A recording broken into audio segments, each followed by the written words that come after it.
Selamat pagi, siang, sore, malam guys. Lupa ya kalau ngomong di YouTube kan timeless. Badan gue pegel habis badmintonan, udah lama gak main setelah 15 kg yang lalu ya. Anyway, lagi-lagi gue gak menyaksikan semua pertandingan di weekend kemarin, tetapi paling gak gue menyelamatkan satu match. Bukan Liverpool. Jadi untuk Liverpool gue happy aja karena bisa menang lagi Jota dan juga Mane. Lalu juga tapi correct me if I'm wrong ya, bisa kelupaan gue. Tapi yang jelas lihat cuplikannya, Mane meyakinkan walaupun gue lihat memang ada miss di barisan pemain belakangnya. Tapi yang lebih jadi catatan gue adalah lagi-lagi Liverpool kalau udah menang-menang terus lawan tim yang emang harusnya menang, biasanya aman tuh musim itu.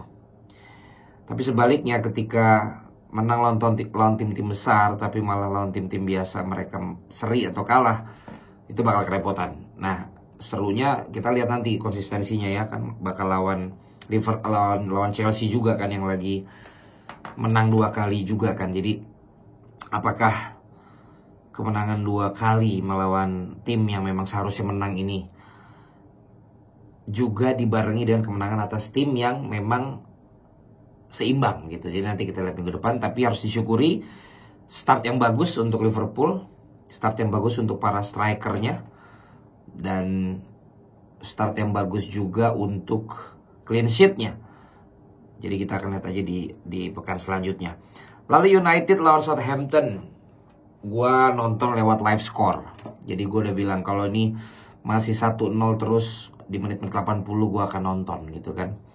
Totonya menit 60-an ya udah dibobol lagi sama Greenwood. Itu juga kalau gue bener. Jadi 1-1 akhirnya gue menjadi penonton live score aja. Karena jujur aja gue udah rada pesimis kalau akhirnya bisa seri tuh Southampton ketika udah dikejar 1-1. Totonya seri, bonus buat pendukung-pendukung yang gak suka United seperti gue. Dari sisi permainan ya gue gak bisa bilang karena gue gak nonton. Terus kalau lihat dari komen-komennya pendukung United kan banyak yang bilang gak puas kan dengan penampilannya. Tapi gue serahkan ke kalian lah, karena bukan hanya pertandingannya, cuplikannya pun gue gak nonton. City menang besar, dan itu yang sempat gue bilang sama lu, Grealish jangan dibandingkan dengan si Son ya. Lihat di YouTube gue sebelumnya. Dan gue juga gak nonton, gue gak liat cuplikannya, jadi gak bisa jadi patokan apakah Grealish kemarin oke apa enggak. Tapi gue bilang di video gue sebelumnya, kasih dia 5 pekanan, dan paling tidak di pekan kedua dia udah cetak gol.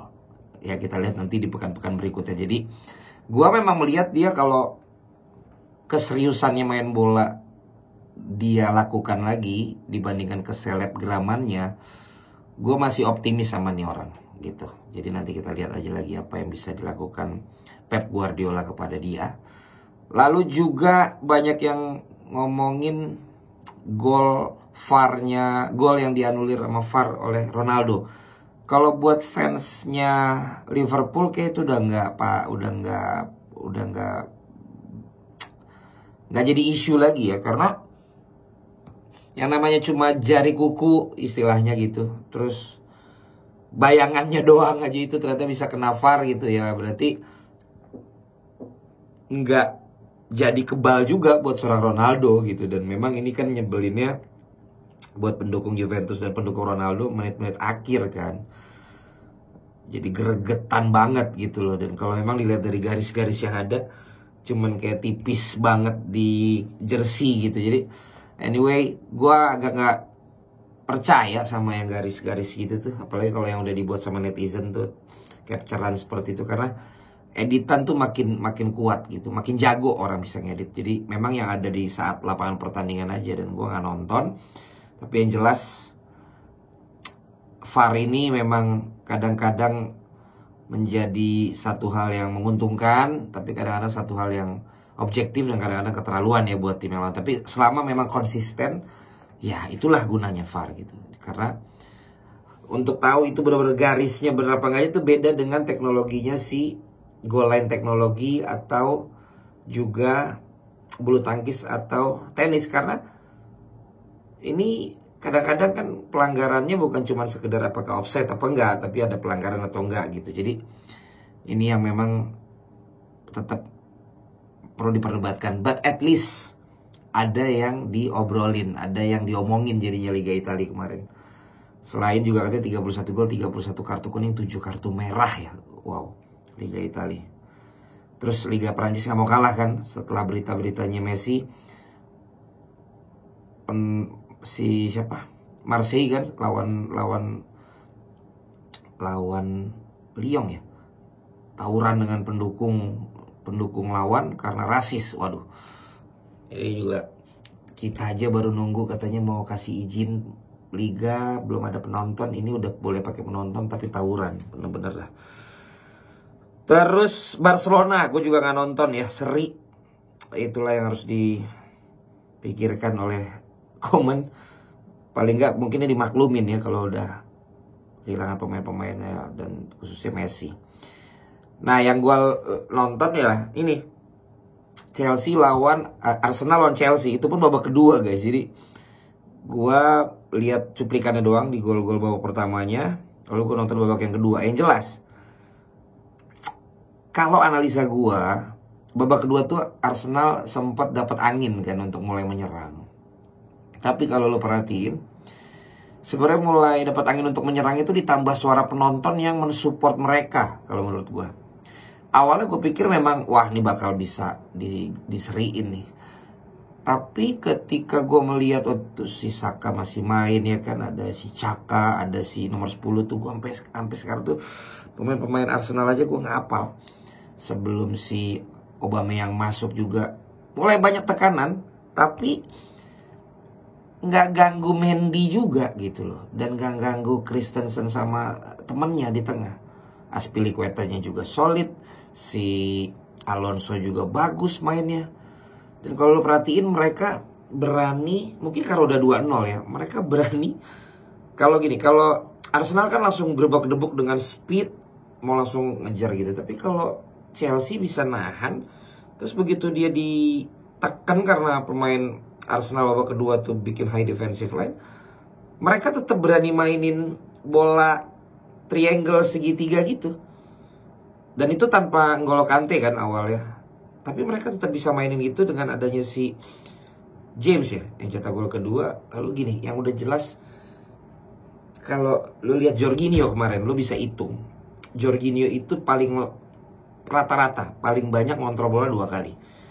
Jadi either dia dapat sekali tek kontrol umpan, atau dia dapat bola langsung umpan, paling 1/8 kali dia akhirnya bawa dulu karena ada ruang di depan, itu pun akan dikasih lagi. Jadi itulah kenapa mereka tetap berani mainin segitiga, karena ketika Jorginho ngambil untuk minta bola dari back kanan atau back kiri atau back tengah yang lagi diserang, ketika bola ke Jorginho dapat tekanan, Jorginho tuh bisa kasih ke kiri, bisa kasih ke kanan, bisa kasih ke depan dengan lancar gitu, dan minim diantisipasi. Dan bahayanya adalah ketika 3 begitu, sementara Arsenal high defensive line dan juga melakukan pressing ketat ke depan, ada ruang kosong lagi di kanan kiri. Dan itu adalah Kai Havertz sama si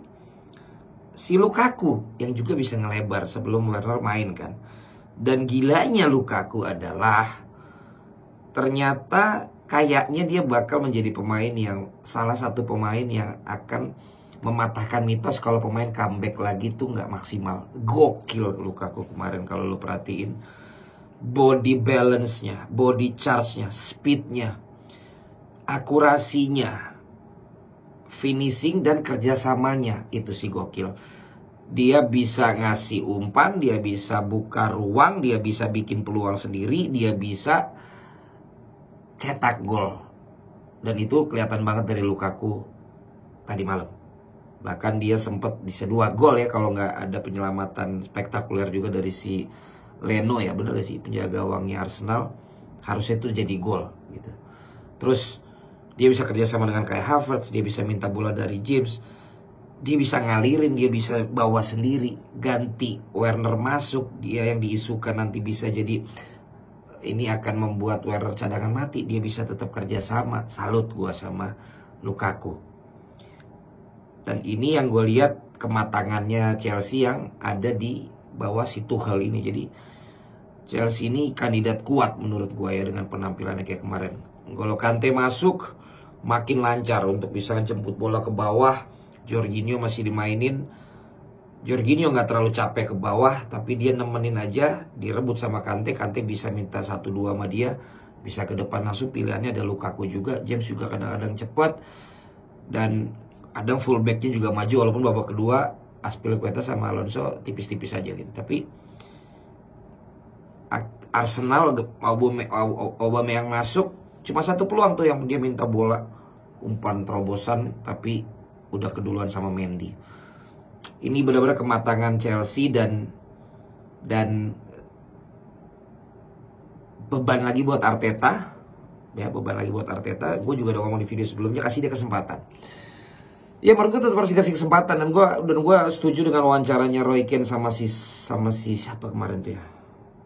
Pokoknya satu bekas pelatih juga, bahwa kebingungannya juga adalah Arsenal ini sebenarnya kalau diukur pemain-pemainnya tuh kualitasnya tidak sebanding dengan harga-harganya. Sementara mereka nggak akan mau dilepas kalau nggak pindah ke klub yang bisa menggaji seperti mereka. Jadi gue juga tetap berpendapat seperti yang gue bilang sebelumnya, bahwa Arteta perlu dikasih kesempatan, tapi dia harus bisa punya wibawa, punya kekuatan, atau dia harus mengajak orang lain yang bisa membawa rasa bangga, dan juga kalau di timnas itu nasionalisme dari para pemain marwah gitu, dari para pemain Arsenal, bahwa ini tuh Arsenal gitu.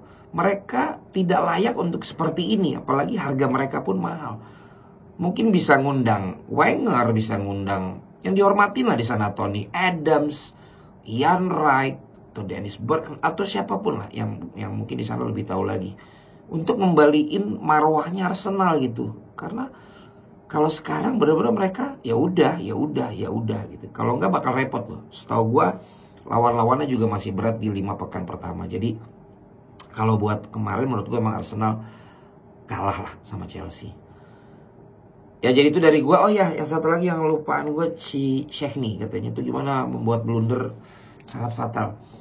Kalau mengukur orang itu harus dari rata-ratanya gitu. Nah, gue dengar dari dulu sih gue nggak suka si Szczęsny, dan bagi gue dia biasa aja. Tapi ketika ada yang berdebat, katanya bahkan data menunjukkan penyelamatan dia itu ternyata krusial dan cukup banyak di Juventus.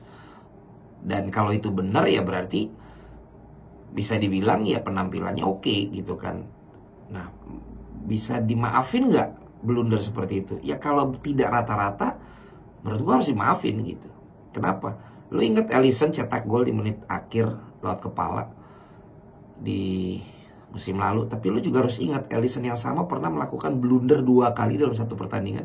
Karena kebiasaannya buat mainin bola santai gitu. Satu ke kiri, ke rebut lawan, rebut. Satu lagi buang ke tengah, salah ke tengah, dibobolin. Nah, kalau itu jadi kebiasaan seperti Karius, menurut gue gak bisa dimaafin.